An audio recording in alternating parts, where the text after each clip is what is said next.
Rizal Hakim, seorang mahasiswa Institut Pertanian Bogor yang menciptakan inovasi dan kegiatan sosial.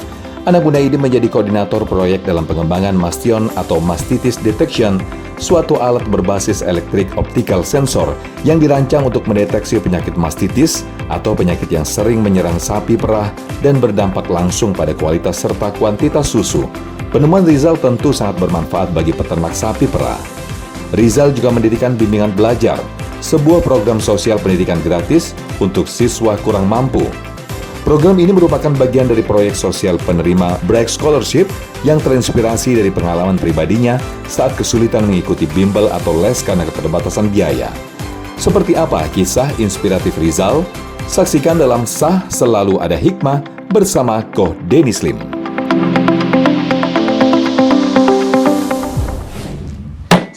Selalu ada hikmah. Bismillahirrahmanirrahim. Assalamualaikum warahmatullahi wabarakatuh. Alhamdulillah, segala pujanya kepada Allah dan mari kita bersalawat kepada baginda Rasulullah Muhammad sallallahu alaihi wasallam. Kali ini tentu narasumber kita harus luar biasa kalau udah masuk sini. Beliau seorang mahasiswa tapi sudah berprestasi, nemuin alat, bikin alat untuk mendeteksi penyakit mastitis pada sapi, ya.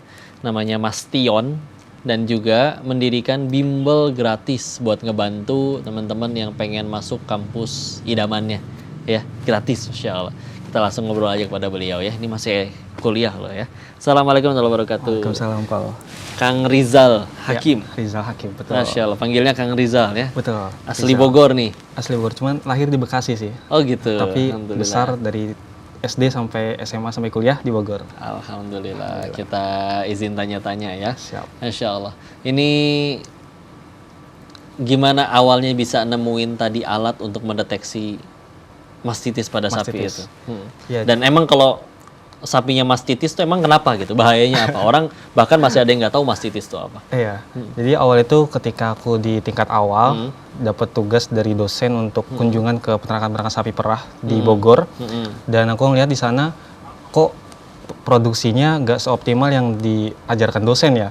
Di negara maju itu biasanya sampai 25 liter per hari. Di kita biasanya Per hari per sapi. per sapi. Sedangkan di kita 10 sampai 15 liter per hari. Itu kan gapnya lumayan jauh ya kok.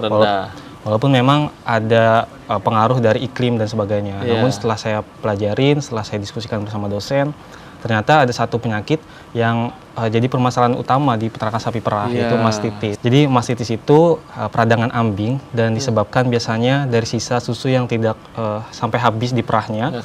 Keluarnya, kemudian nanti ada bakteri yang menginfeksi ambingnya, sehingga nanti bisa ada mastitis klinis dan mastitis subklinis. Nah, tapi yang biasanya itu yang paling bahaya adalah mastitis subklinis, karena tidak terdeteksi oleh mata kita gitu. Seperti sehat, tapi padahal dia sakit. Dan ketika kita terperah, kemudian kita kasih konsumen, itu sangat bahaya kok. Karena bakteri, susunya jadi beracun? Susunya bisa dibilang beracun ya, karena bakterinya cukup banyak sekali melewati ambang batas yang ditetapkan oleh SNI. Karena jatuhnya dia infeksi ya? Infeksi, bahkan bahayanya tuh bisa ke ternaknya, ke peternaknya, kita sebagai konsumen. Ke ternaknya nanti pabrik susunya bisa tidak memproduksi lagi, dia kesakitan gitu. Kemudian untuk peternaknya profitnya bisa menurun karena itu penghasilan utamanya. Harusnya tadi 25 liter per hari, ini jadi cuma 10 sampai 15 lah. Nah, akhirnya sampai bisa nemuin alatnya, wah ini sakit nih. Nah, gimana tuh ceritanya? Aku coba diskusikan sih bersama dosen, biasanya peternak gimana sih deteksinya gitu. Ternyata kalau untuk mastitis klinis biasanya hanya dari pandangan mata aja gitu.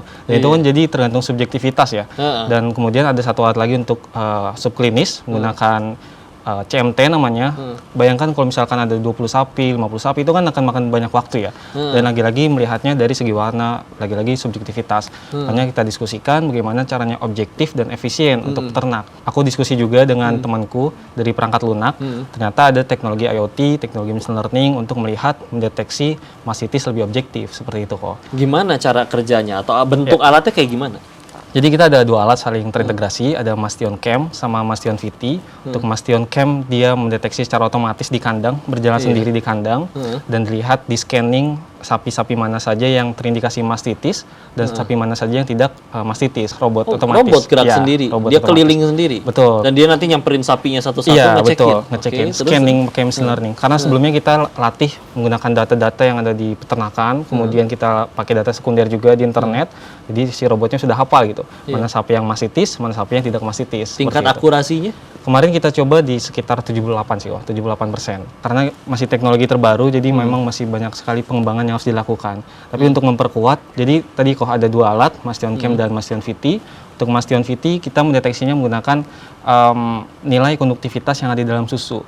Jadi kemarin kita sempat uji, bahwasanya ternyata semakin tinggi nilai konduktivitas atau nilai listrik yang ada di dalam susu, itu berkorelasi positif dengan nilai sel somatik yang ada di dalam. Jadi dites bisa ngalirin listrik atau enggak? Iya, jadi Iya kan? salah satu indikator mastitis itu adalah sel somatik yang meningkat kok di dalam susu. Nah, kita melihat sel somatik meningkat ini, kita coba pakai sensor konduktivitas. Makanya kita buat alat menggunakan sensor konduktivitas dan efektif gitu untuk melihat sapi mana yang mastitis dan tidak Ini mastitis. bagi yang mungkin masih belum paham.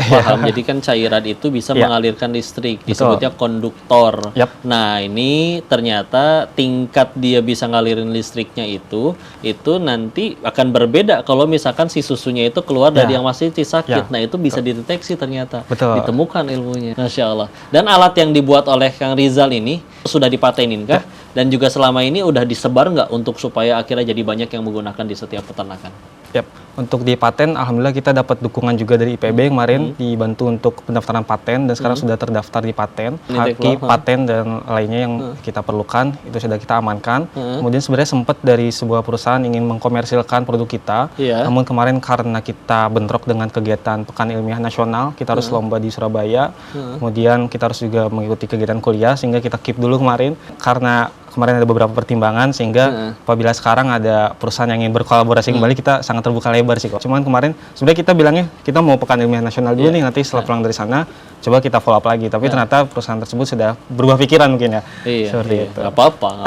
Namanya penemuan yang mahal kan di sini. Sekalinya ini otak udah berkreasi, akhirnya dihargai mahal. Udah tenang aja, Masya Allah ya. Dan udah diakuin sama nasional juga, sudah dideteksi oleh Kemendikbud mungkin? Kalau dari Kemendikbud kebetulan kita dapat dana juga dari Kemendikbud sih kok. Jadi ada program namanya program kreativitas mahasiswa atau bisa PKM. Dan kalau misalkan proyeknya berhasil itu lolos sampai ke PIMNAS, tadi Pekan Ilmiah Nasional kita sudah sampai lolos ke PIMNAS. Dan untuk paten sudah aman dan kemarin dapat penghargaan juga dari IPB, nama programnya IPB Bersyukur. Dan insya Allah untuk kedepannya kita fokus untuk pengembangan si Mastion ini sih kok. Dan kita kemarin beberapa kali uji coba juga di peternakan dan alhamdulillah works dengan baik seperti itu. Ngajarin ke peternaknya susah nggak? Kadang kan mereka ada yang nggak terbiasa dengan teknologi. Betul. Bisa dibilang itu tantangan cukup besar untuk kita ya kok. Tapi dengan pelan-pelan kemudian kita bilang bahwasannya ini untuk membantu, bukan untuk merepotkan. Ya alhamdulillah ada beberapa peternakan yang memang terbuka untuk hal tersebut. Masya Allah. Gitu dia pemirsa. Kita jeda dulu sebentar karena habis ini masih banyak obrolan yang lebih seru dengan Kang Rizal. Jangan kemana-mana, tetap di Sa'ah Selalu Ada Hikmah. Kita mengutamakan untuk teman-teman yang kurang mampu ya kok. Tapi tidak menutup kemungkinan juga apabila mampu dan punya keinginan besar untuk berdampak, kita sangat terbuka lebar.